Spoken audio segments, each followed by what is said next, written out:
Good morning. This is Candy, and it is Friday feature. We have now been through a full week of coffee chats with Coach Candy, and I'm talking a little quieter today because I am actually on the road. And for those of you that know, we were at the Cubs game yesterday. Hey, Martha. And so my friend who is joining me for this trip, she is still sleeping, so I am trying to keep my voice down a little bit, but we are in Friday mode. How's everybody doing? How's the week been so far? Hey, Elaine. Hey, Michelle. God, I love that you ladies are joining on.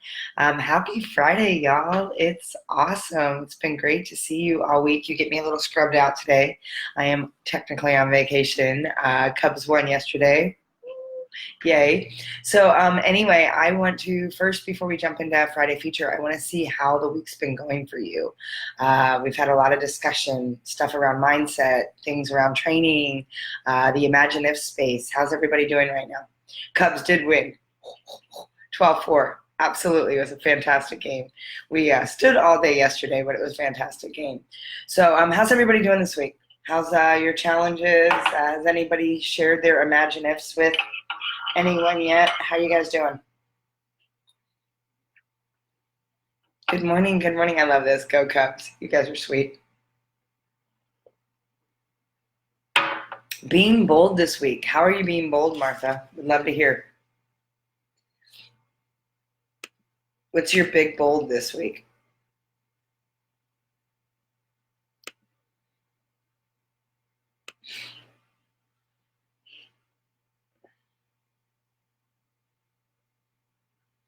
Okay. Well, while you guys are chiming in and getting revved up, I want to jump into the feature for today. I am super excited. This is a book I've read multiple times. It's one of those go-to in my arsenals. And if you've ever read the book, Who Moved My Cheese, it's kind of in a similar fashion, and it reads about as fast. And so what's awesome about this is the book is actually called The Go-Giver, and it's by Bob Burg and John David Mann. Incredible book. You truly can read this book in an hour and a half, 2 hours.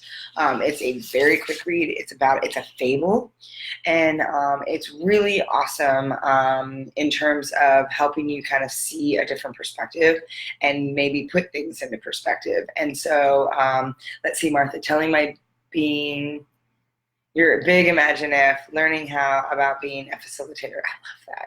I love that you guys are being bold this week, and this actually will be a great resource to help you do that as well. It will really give you some perspective around how you're approaching things in your life, how you want to show up in your life. And what I really love about this is, like I said, one, it's a quick read. So the other night I was kind of feeling like, I don't know, maybe it was the effects of Mercury retrograde, maybe it was effects of just a lot of stuff going on. March was an intense month. I don't know if the rest of you felt that, but March was definitely energetically a bit of a crazy month, of a heavy month. And so I was feeling my own stuff, right? I know sometimes people don't think that because I do this work, because I coach, because I do, a lot of this personal development growth and things, that I don't have my days where I'm spinning. Well, let me just tell you, I do. I have my days where my monkey mind's going crazy and the chatter's going on and the noise, and sometimes I just want to be in the fetal position, right? So I want you to think about, what are some of the tools that we have? And the other night I was just kind of feeling like, man, I need something that just lifts me up. And it was actually even Monday night, it was this week, and or maybe it was Sunday night, I don't remember. But I was just kind of like, man, I need one of my go-to, just, oof, I feel like I need a boost, right? And so it was interesting because I grabbed the Go-Getter, the Go-Giver, because I'm cleaning out some stuff. As some of you know, I'm starting to look for a new house for Peyton. I love to say that. It's for Peyton. I'm trying to find him a backyard. And so I picked up this book. And what I love about it is it lays out the 5 laws of stratospheric success. And so let me give you just a little overview. Hi, Terry. How are you? Good morning. Just going through Friday feature this morning and starting to discuss the Go-Giver. And for those of you that haven't read this, phenomenal book. Really. You can read it in a night. It is a quick read. It's like Who Moved My Cheese? You can kind of get through it rather quickly. I've actually had the opportunity and privilege to meet Bob Burg. He actually spoke at EBC, Evolutionary Business Council, one of our retreats. For those of you that know, I play in that space. Incredible human being. And so it was really interesting to hear him talk about kind of where this came from as well. I always love when I get to meet the authors of the books themselves. It just makes the book even more impactful and powerful, or something about it. There's something about getting to know the authors, right? But anyway, as I was saying, this is the opportunity to talk about the 5 laws of stratospheric success. So the first law is around the law of value. And the law of value this is how he defines it. Your true worth is determined by how much you give in value versus what you take in payment. So it's all about this concept of give, and always give more than what people expect for what they paid for the value that you've communicated. Always over deliver is basically what this message is. And so it's a space of how do you continue to give such value that people see you as being a resource, people see you as an expert, people see you as someone who is really loving on them. And so thinking about the law of value, your true worth is determined by the value you choose to put out, the way you choose to show up and give to people. Your value is not determined by what people pay you. Your value is not determined by anyone's opinion of you. Your value is truly, your worth is truly a function of the value that you put out there, the space of you being you, right? And that's actually going to walk us into another law. And so I want you to think about the law of value. Your true worth is determined by how much you give. It's how much you put yourself into a servant heart. It's how much you allow yourself to be a leader who is leading from love with love. And it's putting yourself in the highest integrity and playing at your best level. And another resource that I'll share later on is Don Miguel Ruiz's 4 Agreements, that talks about how are you showing up in that space to honor who you are. And so I want you to think about the law of value. The law of value. The law of value simply means that your true worthiness is a function of how much you choose to give, how much you give of yourself and of your gifts and of your heart. And it's just a space to say give and give and give and give, right? And so one of the little passages that I just want to share with you, and again, I highly recommend that you read this, is typically the more successful they are, the more willing they are to share their secrets with others. And I want you to think about that comment for a minute. Typically, the more successful people are, the more they want to share their secrets with others. What happens is oftentimes we get really protective about, I don't want to share that. Someone's going to steal that. What if the competition gets this? Oh my God, what if I over deliver? Oh, they're going to just take this and run. And what you don't realize is the more successful you get, the more people want to share those secrets that made them successful. And most successful people, I put a caveat on that, but most successful people, whether in corporate, whether entrepreneurs, whether business owners, I want you to realize that it's an opportunity to say, I want to share how I got here. I want to share the path, the gifts, the tools that I've created. And most people want to be a mentor. And so when you realize that it's an opportunity to ask and plug into some of those people that truly want to give their best stuff so that you can level up and get into your best stuff as well. And so the law of value is all about that giving space. It's about giving and giving and giving, and then giving and giving and giving some more. So I really want you to think about that first law. The second law that he talks about is the law of compensation, or like I like to say, reciprocity. What you put out has to come back. It is just simple, law of attraction. Whatever you put out energetically needs to come back to you. So the law of compensation says your income is determined by how many people you serve and how well you serve them.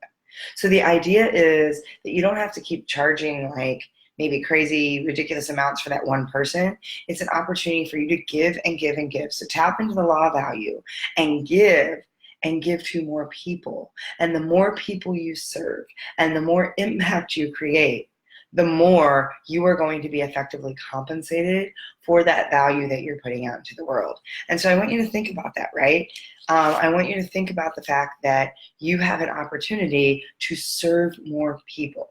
So it's about impact. It's about influence more than it is about keeping your eye on the money game, right? And I know some of you, we've had some individual conversations at times where you said, I need to make more money. And the thing is, the opportunity isn't to say, I need to make more money. The opportunity is to say, how can I create more impact? How can I show up and give more? How can I create bigger influence? So that then the universe has to compensate me because the law of compensation says that has to happen. And then I trust that I will get what I need to serve at the level that I need to serve. And compensation doesn't have to be just money. Compensation can be all of the blessings and all of the gifts that show up in your life. So I want you to really think about that. I want you to think about the idea of it's not about how much money I make. It's about how much impact and influence I create. It's about how I serve and at what level. And so I really love that that law talks about that. I really love that it talks about it's about making an impact. And so here's one of the things that I thought was really interesting. I'm going to read another little passage. You and I are coming from two different directions when it comes to wealth creation. If we're going to take this walk together, we need to start by facing the same direction. If you notice, what I said was share her coffee. What you said was make a killing. Do you see the difference? One is about sharing your gift. One is about sharing who you are. One is about stepping up and sharing a space around this is how I get to impact and serve. The other is how can I get something back for it? And it's that model of if I do this, then you owe me that. And it's letting go of that space where you think you need something owed to you. And it's a space that says, I get to show up and serve in that space. So I'm going to pause for just a minute because just those two laws alone are really powerful. And I'm curious, thoughts, comments, things that are showing up for you just with those two laws. Any thoughts around that? As I get some of my coffee in me, I'm a little tired this morning. Any thoughts about the law of value or the law of compensation? Let's see, what do we got going on here? I love this part. Awesome. I'm telling you, this book is amazing. And it really is like Who Moved My Cheese. It's just that little oof, right? So awesome. I'm glad that's resonating. I just, this book, it's amazing to me how it sits on my shelf. And every once in a while, it just calls me, right? It's that opportunity where the universe speaks to you. And I've read this book several times. And what's interesting is when I read it again this week, it was one of those that I'm like, I totally forgot about that. And I'm like, I need to be teaching this because there's so much power in this message in this little itty bitty 126 page book that's not even, if you take out the acknowledgments in the back and the whatever, it's like 100 pages, right? So really awesome. Love the idea about sharing who you are. Excellent, because that's going to take us into the next two laws, right? I love that this is really resonating with you guys. I love that it's an opportunity to look at, okay, how do I get to show up, right? And for some of you playing in that big imagine if space, this is your opportunity to do that, right? So the next law that he talks about is the law of influence. I love the word influence so much, and I think most people have it maybe a little inside out in terms of how they define influence.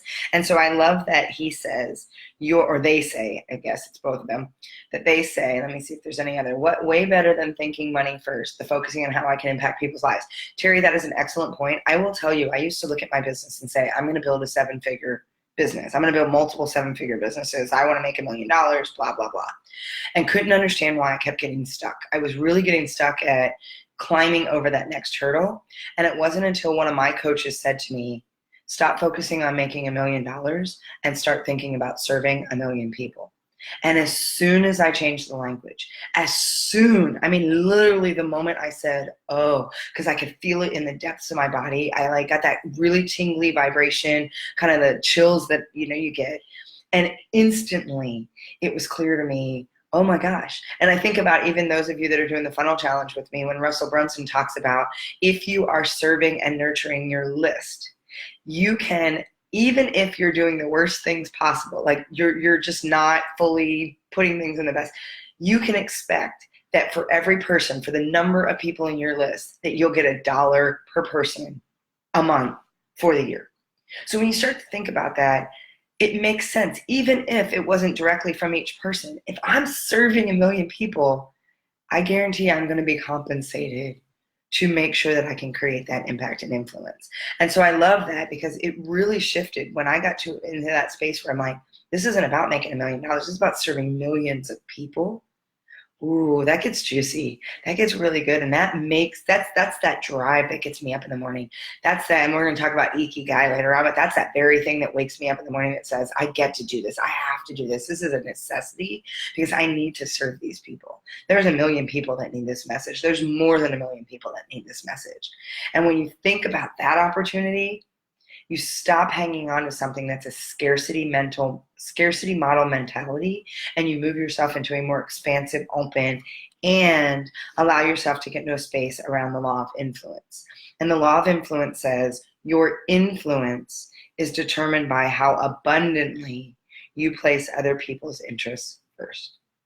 So when you are truly positioning yourself in a position to serve and make sure others are being taken care of first, it's part of the concept of, and I've never been a fan of win-win. Never, ever, ever have I been a fan of the win-win model. Something always, it's a 50-50 compromise. I don't like that phrase either, compromise, not the way we define it in our culture. We've taken out the true meaning of what compromise is, and we've made it a 50-50. You have to lose this, you have to give this, and it's not something that we look at as a win-win-win. And when you're creating real influence, you're looking at a win-win-win. What's going to be in the best interest for you? What's going to be in the best interest for me? And what's going to be in the best interest of the entire community affected by whatever resolution or solution or direction we go in?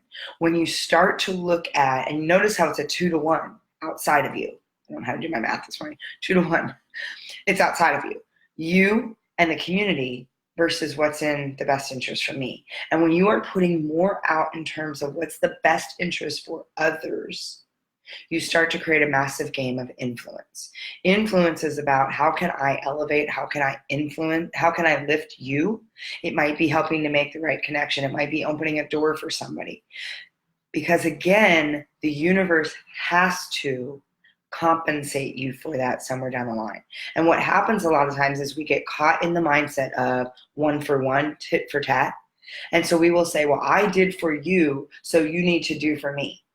And we need to stop keeping score. Keeping score is one of the most detrimental things we're doing. It's putting us in that competitive, that competition space.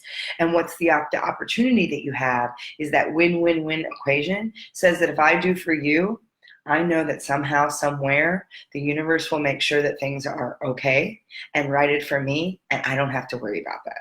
It's kind of like karma is a bitch too, right? On the other side, it's the idea that we do not have to create the justice for those that have done things that have been appalling or wrongdoing. We are not to put ourselves in a place of judgment to decide what consequence that person gets. We need to trust that. No, same thing as the positive, that if somebody's putting something out there that's not in integrity, that we need to trust that the universe is going to compensate that as well. Because we have power for our choices. We do not have power for the fact that there will be a consequence attached to it, whether we like it or not. And when you understand that the universe is far more powerful than you are, the universe, God, source, Tao, Penelope, whatever you want to call it, when you realize that that is more powerful than you trust that I am just going to create a game of influence where I am lifting and allowing others to shine. And I trust that I will get what I need to continue to do that. And so when you think about that space, I want you to think about, and I'm looking for where I want that. Let me get into the chapter on, because there's a quote I want to share with you, or a passage I want to share with you as well. And it's also an opportunity to develop your network. A lot of times, and it was interesting to me, and before I get to the passage that I want, I was at the chamber meeting in Cedar Park, which I probably should have thought twice before signing up as a chamber member and actually attended a meeting and reminded myself of how those meetings go. It's not a place that serves me at all. I found it amazing how I hadn't even sat down at my seat for lunch and 15 people just dropped business cards on my table. Didn't even say hello to me, didn't even make eye contact with me, just dropped a business card down.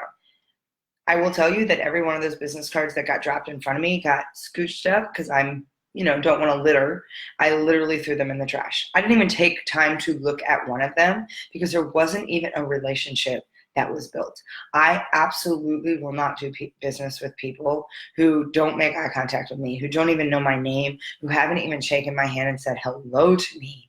Man, tell me a little bit about your story, and vice versa.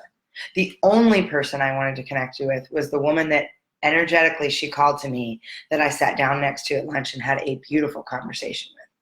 I would rather go into a large networking meeting and meet one, two, three really solid contacts that I had had a meaningful exchange with than collect 200 business cards from people that don't know me from Adam. And I think it's interesting that we think the game of influence is going into a meeting and dropping your business card and saying, hey, give me a call. That is not an influence game. That is not building your network. That is not a relationship game. Influence is all about relationship. And so I want you to think about this when you're thinking about a network. I mean a network of people who know you, like you, and trust you. They might never buy a thing from you, but they've always got you in the back of their minds. They're people who are personally invested in seeing you succeed. Your personal walking ambassadors. That's the game of influence. I have several people in my life that don't do any business with me or vice versa. But the doors we open up for each other are astonishing. And I know without a doubt that they are my brand ambassadors. I know that they are my soldiers. I know that they are out there championing me in ways that I couldn't even possibly have opened up those doors. And so I want you to think about who are those people that at the end of the day, when you've got an army of your own personal walking ambassadors, you'll have referrals coming in faster than you can handle. And that's really true. I've had a lot of people now. I'm getting into a place where I'm doing more deliberate marketing, but I've had a lot of people ask me how my business has been so successful over the last almost 6 years. I have been very blessed that it's been a very organic process, and most of my business has come from referrals. Most of my business has come from people experiencing me on stage speaking or some training that I got brought into, and those events happen because of referrals, and then my other clients all happen from referrals. I want you to realize the power of influence. Influence, when you master that, and there's another book, and I will bring that, but I'm going to bring another resource right now, another book that I highly suggest you get, and it's from someone I love dearly, and I know her personally. She actually founded and runs the EBC. Teresa de Grosbois has a book called Mass Influence. Phenomenal book about how to create and leverage influence in the level that we're talking about. And I love because she knows Bob really well, and that's why Bob came and spoke to us at EBC, and it was phenomenal. I'm going to talk more specifically about mass influence later, but if you want that as a supplement, it's another good quick read, but it's powerful. The book is called Mass Influence, and it's by Teresa de Grosbois, Degrobois. I think that's how you spell the last name. But anyway, just want you to realize that influence is the game to be played. So Elaine, what did you say? I have found that one of the greatest things about being unemployed is that I've met some of the most wonderful people that I've not met before. That actually makes me tear up a little bit. I love that you are embracing the fact that you're in a transition and see that as such a blessing. Talk about, and that was one of the things that I'm really getting, because I remember when I was let go from Johnson Controls, and it was a huge leveling at the knees. I thought I was going to bleed blue there forever. I had sold my soul to that company legitimately, and I had just won a chairman's award and all these honors in Johnson Controls. And when they let me go, I felt like somebody ripped my heart out of my chest. And what was interesting was the 11 weeks, 12 weeks, whatever, that I was in transition looking for my next move. It was such an opportunity to tap into my network and create exactly that, those relationships and that influence, and really deeply connect. I found myself in a position to serve people, even to just volunteer and say, how can I help you? What can I do? I've got some space. I'd love to help you succeed right now. What can I do? I know normally I'm running a really fast game, and when I'm playing in corporate, I don't have space, and I'm traveling, and you know what? I'm here. I'm here right now. Is there anything I can do for you? Is there anything I can fill in some gaps? There is such power. Some of those people have brought back so much more that I couldn't even have imagined, and opened up some doors simply because they remembered how I wanted to step in and nurture and build those relationships. Elaine, I love that. Take that opportunity. Absolutely take that opportunity to be in a place to take advantage of those blessings. We so many times get caught up that this is difficult, this is hard, this is a missed opportunity, when everything has a blessing in it. And when you take opportunity to say, okay, right now I have some extra time. You know what I want to do? I want to connect with everyone that's important to me in my network, and I want to build some new relationships. I remember when I started Northwestern Mutual, the first directive my manager at the time gave me, she said, your first 90 days, all I want you to do is build relationships. And I looked at her, I said, seriously, that's my metric, build relationships? I said, you do know who you're talking to, right? And it was interesting because at the end of 90 days, my boss said to me, when I said build relationships, I didn't realize you were going to get to know every single person at the home office, because I took opportunity. That was the charge. I had nothing. I mean, there was things I had to learn in my position. But when somebody said, Candy, you got 90 days to build relationships, I set up every coffee, meeting, lunch I could to get to know the pulse and the people and the culture, which served me really well in my 5 years that I worked at Northwestern Mutual. I still have some tremendous relationships there.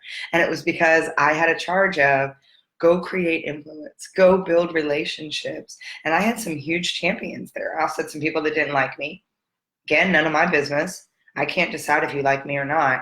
What I can do, hi Killian, I can, oh, Elaine, I love that, tearing up with you. I'm feeling very emotional today. Go figure.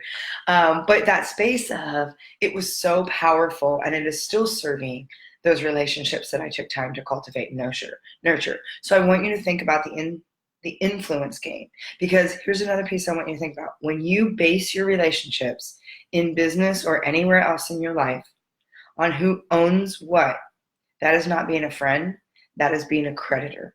That is when you're like, okay, I did this for you, now you owe this for me. I scratched your back, you need to scratch mine. That is not the influence game. Your influence is determined by how abundantly you place other people's interests first. Watch out for the other guy. Watch out for his interests. Watch her back. 50-50 is a losing proposition. The only winning proposition is 100%. I just want you to think about that. Think about that for a minute. Isn't that powerful? I love that. Because if you're in a place, the other person's interests first, your interests will always be taken care of. Always.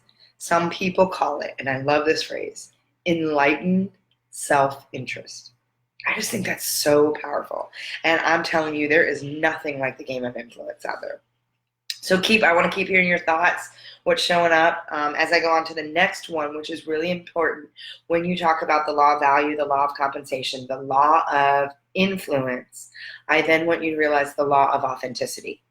It all comes down to the law of authenticity, which is the most valuable gift you have to offer is you.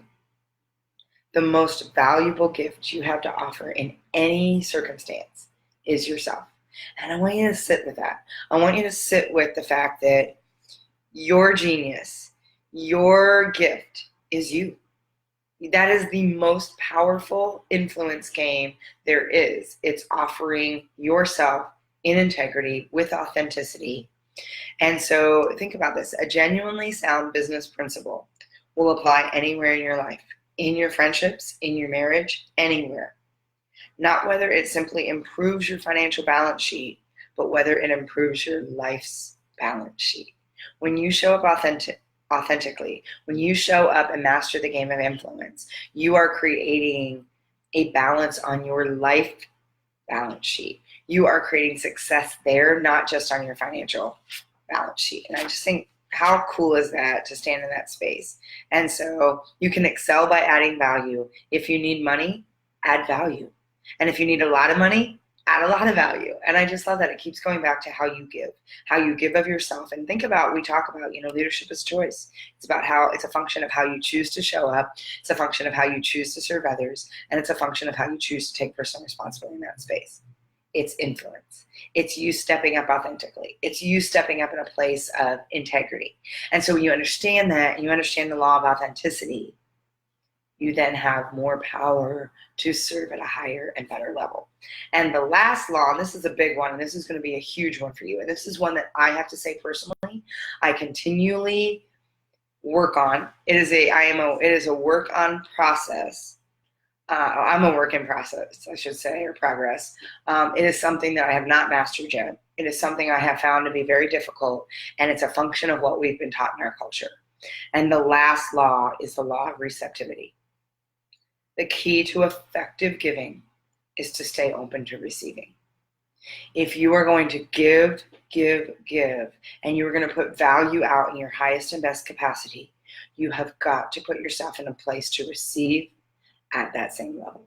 The law of compensation and reciprocity demands that what goes out must come back.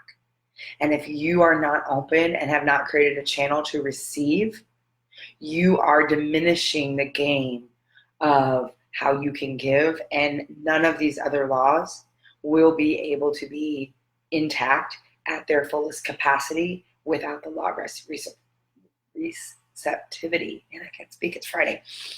And so I want you to realize how powerful that is, because I know personally how difficult that's been at times to receive, especially when the beautiful blessings show up that feel like they're so big that somebody wants to create influence for me. They want to open up a door. They want to introduce me to someone who could be a game changer. And there's times that I'm like, ooh, why me? Why would you possibly want to introduce me? And what I don't realize is that's the universe opening up access and compensating for influence I've created in other capacities. And so I want you to hear this statement that he makes. It's not better to give than receive. That is a bunch of bullshit we're told. And I want you to hear that. We get told, oh, it's better to give than receive. No, it's not better to give than receive. It's insane to try to give and not receive. Trying to not receive is not only foolish, it's arrogant. When someone gives you a gift, what gives you the right to refuse it, to deny their right to give? Receiving is the natural result of giving. And I read an amazing quote. I was reading something that was, I think it was in a Christian paper, something that I read. And it was such a trigger for me when I was transitioning. And it is, sometimes it's hard to accept help. And Martha, I want you to realize that when we think that, when we're like, I can't accept help, that's a space. And these are words that are such triggering words for me, but I say them because they get me to move out of my own head. It's arrogant, it's selfish, and I'm being self-absorbed when I think about, I can't receive that help. Who am I? Because then I'm making it about me, and I'm not putting the other person's best interest, and I'm not making it about them. And I'm not making it about how I can serve other people as a result of that help. And so I want you to realize that we are being incredibly arrogant. As he says, trying to not to receive is foolish and arrogant. When someone gives you a gift, who gives you the right to refuse it, to deny their right to give? Receiving is a natural result of giving. And like I said, this passage that I read was so like, holy crap, right? It said, never ever, how did it say? Never ever give back a gift from God that's not been open and appreciated. So it's something along those lines, and I know I didn't just get that right, but it was basically the fact that, never refuse a gift from God that's not been open and appreciated. And so you think about people showing up in a way to give, that is a gift. And who are you to deny that gift? What you choose to do with the gift is a whole different story. The acceptance of the gift, the acceptance of that gratitude. Gratitude is the biggest muscle you can flex to have lifelong success, wealth, happiness, joy, fulfillment, and be able to give and serve at your highest level and receive. Gratitude is the single ingredient that pulls all of this together. So when you have gratitude for someone showing up and sharing their gift, you open up access for so much more. And in fact, every giving can happen only because it is also a receiving. There has to be reciprocity. There has to be a yin and yang. There has to be an equal and opposite reaction. Has to be. It's universal laws. We don't get to decide. It's like gravity. Whether you believe it or not, gravity exists. Because I guarantee if you jump off the building, you're going to hit the pavement. The same thing about these laws. They don't care if you're a good person, bad person, this or that. They only respond because they have to, because they are laws that make our universe work. And so when you understand that and realize that, really powerful that you get to put that in there. So I want you to think about when you get blocked on receiving, how you're not allowing someone else to give, and you're actually breaking the cycle of reciprocity to keep. It's like money. It's like when you hold on to money, right? You're actually not receiving money. You're holding on to it because you're fearful that if you give it away, you're not going to get more back. And what you're doing is you're actually blocking the flow, the fluidity of money. Everything is energy, and energy must keep moving. Energy must be in flow, because anything that stands still for too long gets sick, gets stagnant, and becomes really toxic. And that includes energy for receiving and giving as well. And so I want you to think about that. So I see some of you are putting comments. Receiving help from someone is a bigger gift to another person than giving to them. Absolutely, Terry. Receiving from someone else oftentimes is a bigger gift. And what we don't realize is in that moment, we're letting them shine their light. We're letting them offer. Because, and I will tell you, and some of you have heard me tell this story, especially if you've been at one of my events. My best friend and I, we had an example of this. I called her, this is probably, God, now maybe a year and a half, 2 years ago. I don't even know. She doesn't remember this conversation. And it's become such a anchoring point and story that has changed my life. We were on a phone call, and I said something about, oh my gosh, I just had the best. This week's been awesome. My business is growing. It's great. And then I made a flippant comment where I said, wow, what a big change from last Thursday when I wanted to be in the fetal position. And I'll never remember what she said. She said, I don't remember my phone ringing on Thursday. And I said, what? Because she completely caught me off guard. I said, what? She goes, my phone didn't ring. And I said, what? And she goes, how come you didn't call me? And I remember my response. I didn't even think about it. I just said, because you're married. You got 3 kids. One of them's my goddaughter, blah, blah, blah. And she goes, and I'll never forget what she said to me. She said, wow, when did you get to decide how I get to be your best friend? Whew, right? Whew.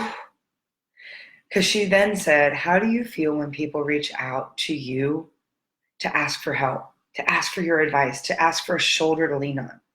And I was like, I feel really awesome. I love that people want that space and that I can hold that for them. And she said, then how come you don't let any of us do that for you? And that's exactly what Terry's saying. Receiving someone, it's a gift. Think about how you feel when you get to give to someone.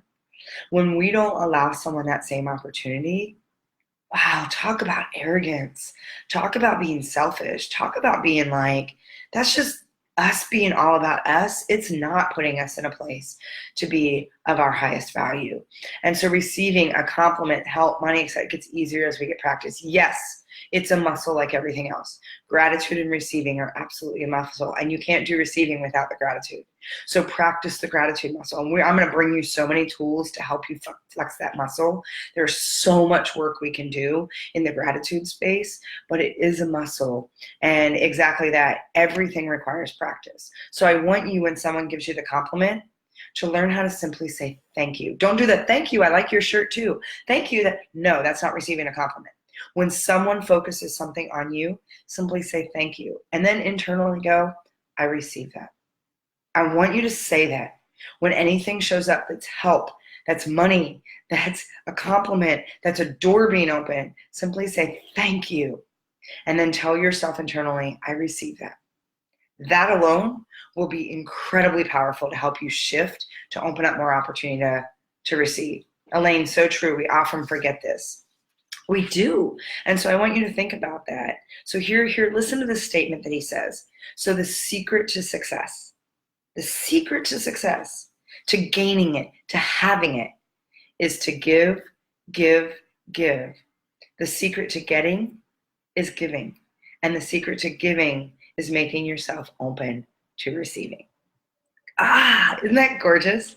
That's just gorgeous. All the giving in the world won't bring success, won't create the results you want, unless you also make yourself willing to be able to receive it in like measure. That just gets me so excited. And so I want you to think about all of this gets down to, and that this is kind of like the summary, is the point is not what you do, not what you accomplish. It's who you are. And that's why we do all the work, right? To figure out who we are, what's our what, why, and who. All of these things I'm planting seeds that we're going to dig into in these calls little by little. But I necessity had to share this beautiful book with you. Because like I said, this book right here Such a phenomenal resource. Incredible message that I just kind of summarized and shared with you. But I want you to get in and feel the fable and feel the story and get into the messaging itself.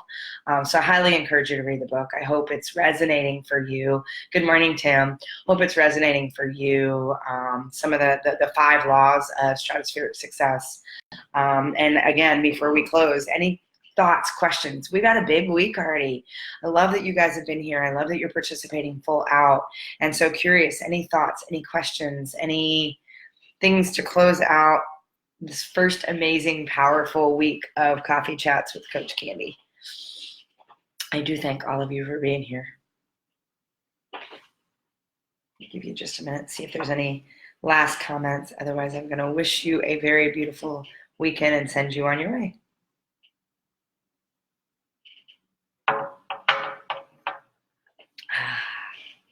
All right. Well, thank you all for being here.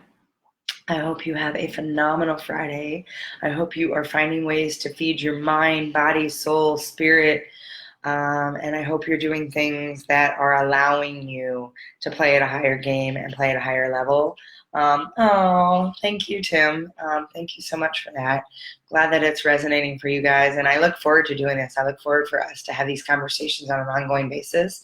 I will be back Monday morning at 7:30. I will actually be back up in Austin, and then we'll dig into some new things, new tools, new mindset, new Imagine If space, and some new resources that I'll share with you. But just want you all to have a phenomenal weekend. Thank you for sharing. So amazing. Oh, I love that. Thank you, Elaine, for being here. Love that you guys are here every day. This is so beautiful. Thanks, everyone. Have a great weekend.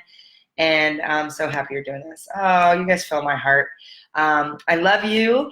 And I couldn't do this without you. So sending you all just lots of love for a phenomenal weekend. And let me know if there's anything that shows up as you're going through some of the stuff. Please message me, share in the community. Would love to hear from you. Good luck with your challenge. And I hope you all go out and buy this book and dig in and allow yourself a space to kind of level up. But with that, I will call it a day. We've had a good session this morning, and just know I'm sending you huge heart-to-heart hugs. I love you all. Mwah. Catch up with you next week. Oh, and go Cubs. Nice, Terry. No. Go Cubs, and I will be in Milwaukee next week, so we'll see. But go Cubs. That's all I'm going to say.